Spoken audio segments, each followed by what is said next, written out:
आज मैं अपने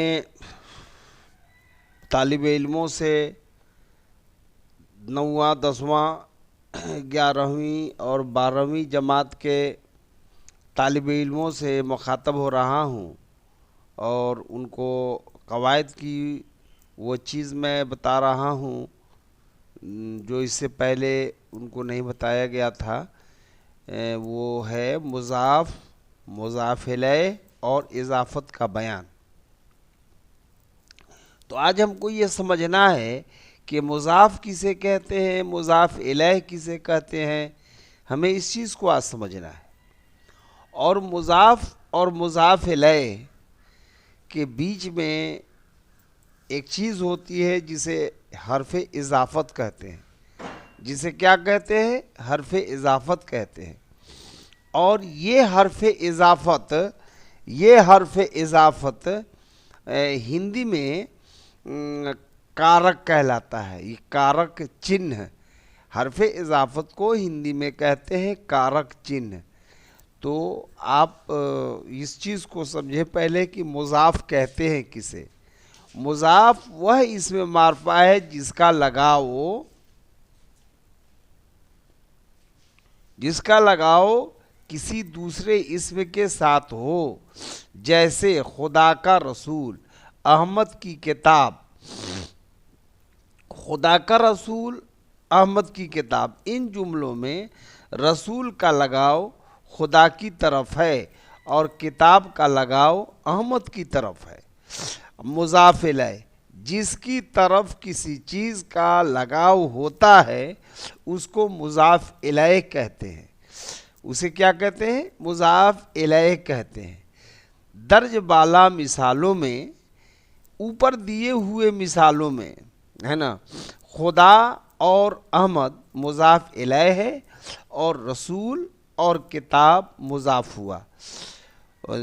तो इस चीज़ को समझें। जैसे एक वाक्य देखते हैं, मेरा घर, इसे वाक्य तो नहीं कहेंगे, इसे जुमला नहीं कहेंगे, बल्कि इसे फ़िक्रा कह सकते हैं, इसे हम मुरक्कब कह सकते हैं।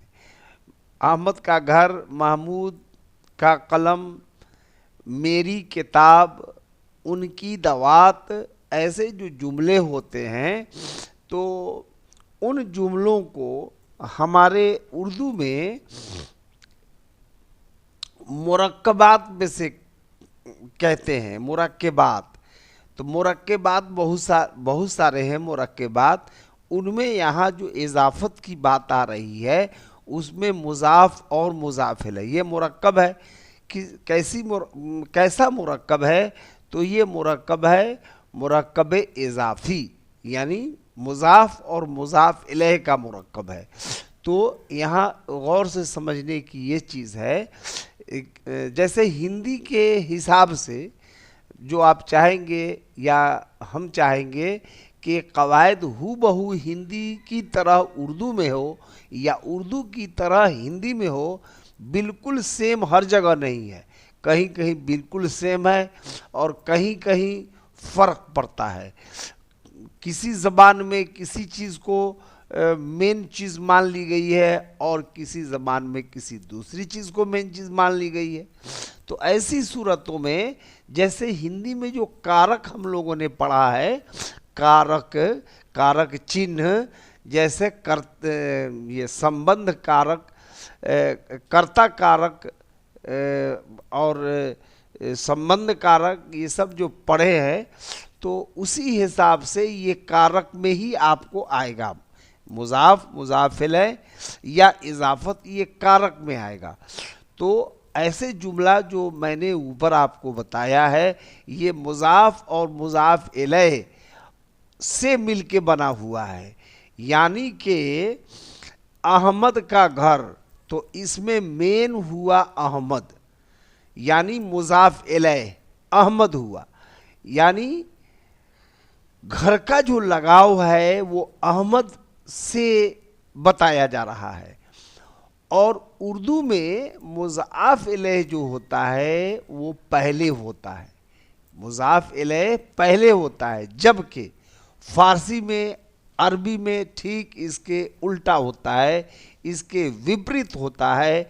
जैसे फारसी में मुज़ाफ इलैह बाद में होगा, अरबी में मुज़ाफ इलैह बाद में होगा, लेकिन उर्दू में मुज़ाफ इलैह पहले होता है।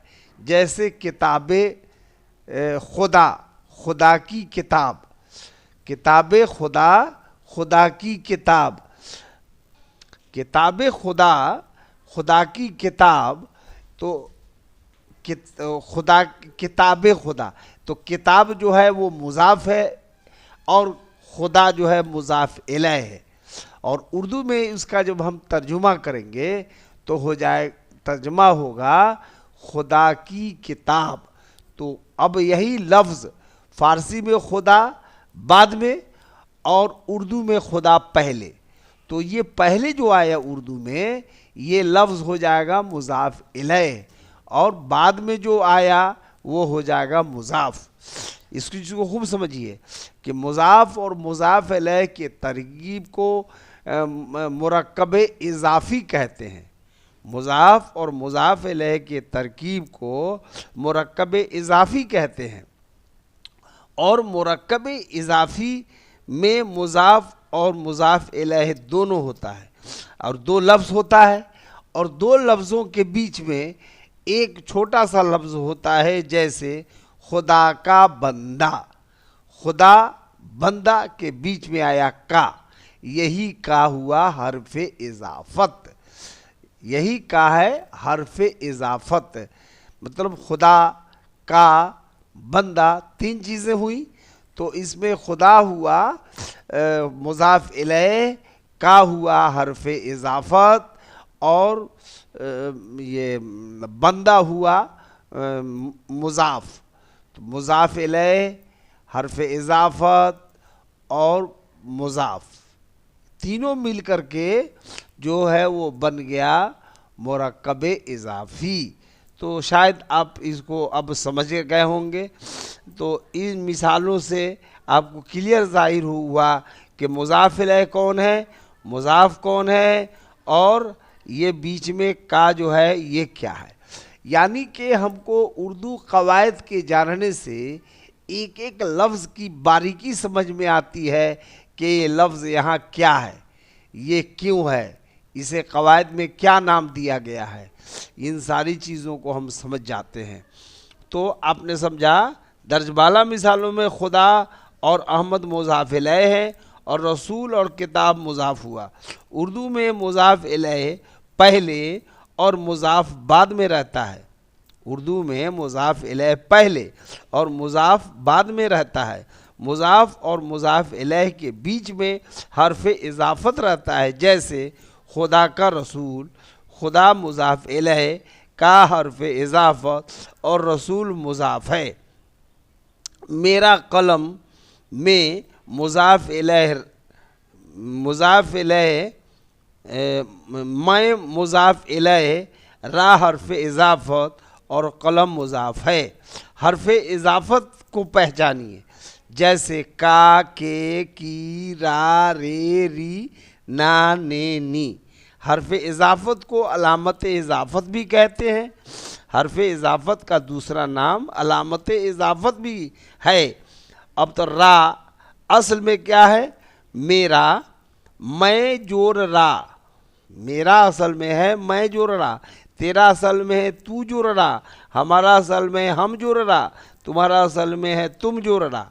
तो ये क़वायद में इस थोड़ी सी अदल बदल कर देने से मैं रा मेरा हो गया, तू रा तेरा हो गया, हम रा हमारा हो गया, तुम रा तुम्हारा हो गया।